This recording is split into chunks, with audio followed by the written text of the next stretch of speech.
নজর রাখবে এবার বাঁকুড়ার দিকে। বাঁকুড়ার খাতড়া থানার মাইলি গ্রামে সংঘর্ষ। কি নিয়ে সংঘর্ষ? অভিযোগ উঠছে রাস্তার বেহাল দশা নিয়ে প্রশ্ন করা হয়েছিল এবং প্রশ্ন করায় মারপিট শুরু হয়। প্রতিনিধি প্রিয়ব্রত এই মুহূর্তে আমাদের সঙ্গে রয়েছেন। প্রিয়ব্রত, প্রশ্ন কে করেছিলেন আর মারপিটই বা কেন করা হলো? সংঘর্ষ কি কারণে? দেখো, রাস্তা কেন খারাপ এই প্রশ্ন করা হয়েছিল এবং সে প্রশ্ন করেছিলেন বিজেপি কর্মী পিন্টু সিংহ মহাপাত্র।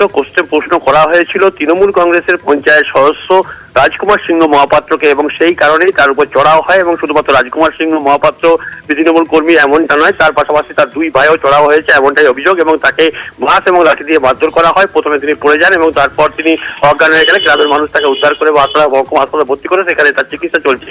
অভিযোগ করা হয়েছে যে তৃণমূল পঞ্চায়েত সদস্য এবং তার দুই ভাইয়ের নামে এবং খাতড়া থানাতে এই ধরনের অভিযোগের উপর ভিত্তিতে তদন্ত শুরু হয়েছে। কিন্তু এই ঘটনা প্রকাশ্যে চলে এসেছে যে গ্রামে বিবাদ এবং গ্রাম্য বিবাদের কারণে এমনটা হয়েছে, এমনটা দাবি করছে তৃণমূল কংগ্রেস। অন্যদিকে বিজেপি দাবি করাচ্ছে এই হিংসা, যেটা লোকসভা নির্বাচনে এই ধরনের বুথে কিন্তু জয় পেয়েছিল বিজেপি এবং সেই কারণেই পিন্টু সিংহ মহাপাত্রকে মারধর করা হয়েছে। প্রিয়াঙ্কা, জিনিস নিতে যে আমি বেরানোর পরে ওদের ভাই আর কি রাস্তা নিয়ে একটা কথাবার্তা চালাচ্ছিল যে আমি বললাম, দেখ রাজু আর মধু কাকা থেকে তো এই রাস্তাটা হয়েছিল, তাহলে সেই রাস্তাটা তো দু জায়গাটাতে খাল বড় বড় হলো কি করে, তখন বলছি যা দেখি যা। তারপরে মেম্বার এলো, মেম্বার আসে পরে আমাকে 2-3 ধাক্কা দিল, ঠিক আছে।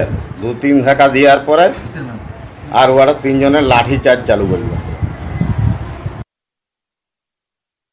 রাস্তাতে জল জমে আছে সেটার ব্যাপারে পঞ্চায়েত সদস্যকে বলার কিছু কথা বলে যে জল জমে আছে রাস্তায়, এসব নিয়ে কথা কাটাকাটি হয়।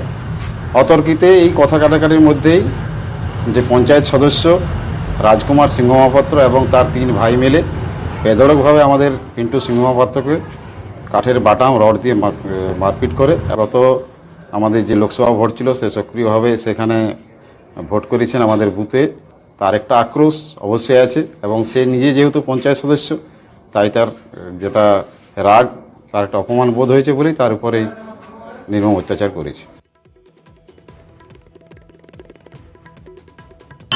দেখুন, আইনের পথে চলবে। যদি কোনো আমাদের দলের কোনো কর্মী কাউকে মারধর করে সেক্ষেত্রে আইনের যে ব্যবস্থা সেই ব্যবস্থা নেওয়ার ব্যাপার আছে। আর তাছাড়া এই যে অভিযোগগুলো আর কি, এই অভিযোগগুলো এগুলো গ্রামীণ বিরোধ, এখানে আইনের ব্যবস্থা নেবে। কিন্তু আপনাদের উপর যে অভিযোগ উঠছে, দেখুন এই অভিযোগগুলো বিজেপি তুলছে, এগুলো কিন্তু মিথ্যে অভিযোগ। এর সঙ্গে আমাদের দলের কোনো সম্পর্ক নেই। দল এইসব জিনিসকে সমর্থন করে না, দল এইসব জিনিসকে রেয়াতও করে না।